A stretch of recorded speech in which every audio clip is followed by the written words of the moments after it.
Ce jour dédié pour l'élévation de l'âme de Charlie Shalom Ben Rachel, dont c'est aujourd'hui l'anniversaire du décès. La question de Binyamin.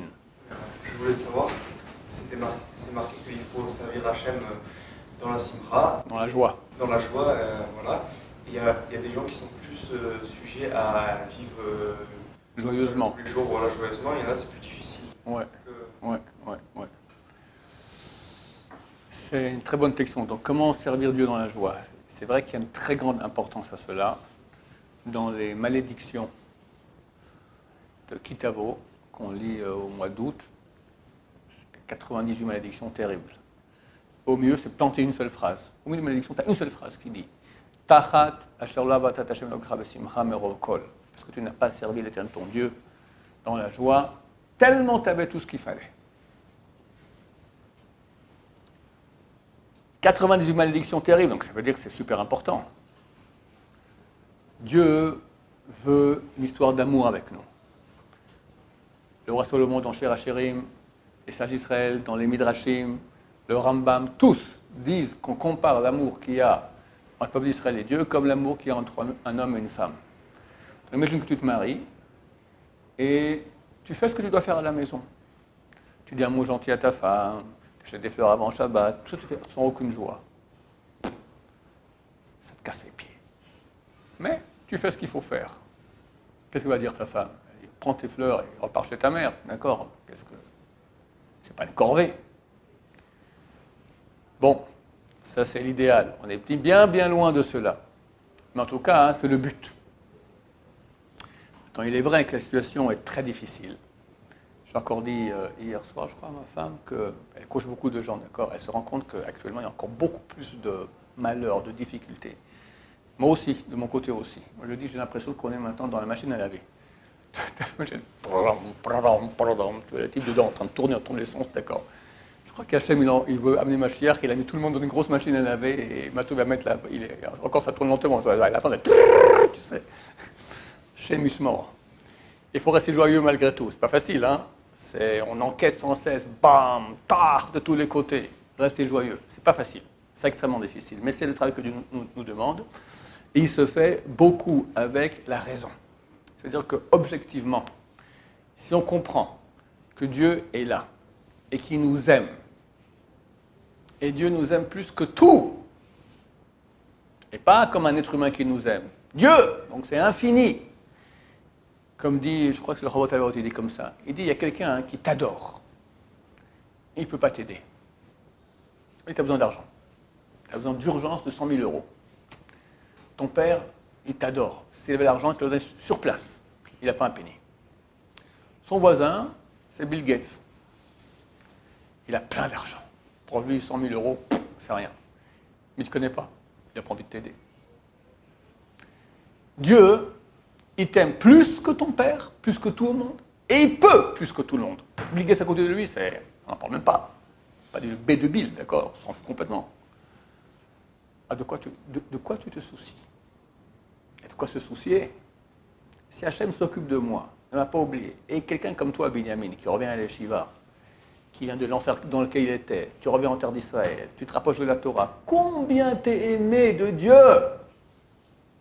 Une fois, le médecin Bachoul, il sort, il y avait un truc de mariage, un nom, ça s'appelle Apérion, ça n'existe plus aujourd'hui. Bon, il sort de là-bas, et il prend le bus pour aller chez le numéro 3. Vient un Bachou, ça fait un an qu'il est à l'Yeshiva, il dit Kvod Arav, je sais pas, j'ai pas le moral, j'arrive pas, c'est difficile. Mais t'es un Baal Tchouva. Mais si j'étais à ta place, mais j'arrêterais pas de danser. Il se met à danser devant lui comme ça. Il y a de quoi danser sans cesse. On rendait compte ce que c'est. Un pas de rapprochement vers Dieu, un pas minuscule, ça vaut tout. Donc il y a vraiment de quoi être joyeux, de quoi être super heureux. Il y a le côté du mal qui nous fait voir la moitié du verre qui est vide. J'ai entendu un truc très sympa. Il y avait un rabbin à Bnei Brak qui s'appelle le Rav Yaakov Galinsky. Il était très très petit. Comme ça, il m'a 1m48, quelque chose comme ça. D'accord? Alors il dit, Baruch Hashem, c'est un cadeau que Dieu m'a donné. Parce que toujours quand je regarde un verre qui est à moitié vide ou à moitié plein, vu que je suis petit, je vois que le moitié plein. Je ne peux pas voir plus haut. C'est un type, il a été torturé par des Russes On l'a mis dans les prisons, dans la glace. Il sautait comme ça avec les pieds pour ne pas avoir froid. Là, il était de très bonne humeur.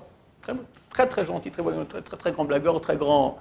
Il fait très, très, très belle sirote avec des blagues très sympas de ce genre-là. Le Sarah nous fait voir pas la moitié du verre vide. Le 1% vide du verre, il est énorme. Regarde comme tu fonctionnes, rien qu'au niveau physique. Si tu es en bonne santé, tu as la tête qui fonctionne, tu entends bien, tu respires bien, tu parles normalement, tu respires normalement, tu digères comme il faut. Tu sais combien c'est compliqué, combien il faut que tout se passe bien, combien il y a ici une providence divine pour que tu sois en bonne santé. Quelqu'un qui est malade, ok, tu es malade, tu as le problème X, Y, Z, mais tu as combien d'organes qui fonctionnent bien? Des milliers. Regarde le bien qu'il y a par rapport au vide. Combien Dieu... On vit une époque que je répète aux gens, mais quel mérite on a eu. On va voir Mashiach, il n'y a aucun doute là-dessus. On est en train de voir le retour en terre d'Israël. On voit le retour d'Israël à sa Torah, à la Tchouva. On est en train de voir on voit tout clairement. La remontée de Jérusalem, Israël, ça devient un des meilleurs peuples au monde. C'est écrit à la fin du prophète Sfania, on le dit tous les matins. À cette époque-là, à l'époque où je vous ramènerai en terre d'Israël, la Théotrem, les Shem le Tila, je vous mettrai en nom et en Teila, en célèbre, parmi tous les peuples dans lesquels je t'ai envoyé en exil. Je te ramène en terre d'Israël et je te ferai un nom et une célébrité. Israël aujourd'hui, il y a quelque temps, Bibi Netanyahu l'a dit, tous les jours il y a un chef d'État qui m'appelle pour faire des affaires avec Israël. Ça c'est qu'au niveau physique, nul qui voit, lui, il regarde les pesettes, l'argent. Le secret de tout ça, c'est le monde de la Torah énorme qu'il y a ici. C'est ça qui amène toute la bénédiction. Donc on a eu la chance, ça fait 5780 ans que le monde attend ce moment. Ça fait 3300 ans qu'on est sorti d'Égypte, qu'on attendait ce moment. Abraham, Isaac et Jacob pensaient à ce moment. Ça fait 1800 ans qu'on a quitté, on est parti en exil et qu'on attendait ce moment. On le vit. Mais on devrait danser non-stop toute la journée. Yetzer hara. Je suis d'accord, c'est pas facile. C'est pas facile. Halakha, elle interdit d'écouter de la musique depuis que le temple est détruit. Alors les décisionnaires actuels, ils ont dit aujourd'hui où les gens ont les nerfs fragiles, c'est permis. Vous comprenez que les gens qui n'écoutent pas de musique, il y en a très très peu. Les gens ont les nerfs fragiles, d'accord? Un petit papillon, il s'écroule. Parce qu'on est très très petit, c'est vrai. Mais c'est Hachem qui a décidé ça. Et il nous demande de croire en lui et de se battre dans ce sens. Et c'est une vraie bataille. Rabbi Samba Shaul a dit comme ça, il a dit, il y en a qui servent Dieu par l'étude de Torah. Il y en a qui servent Dieu par la prière. Il y en a qui servent Dieu par la joie.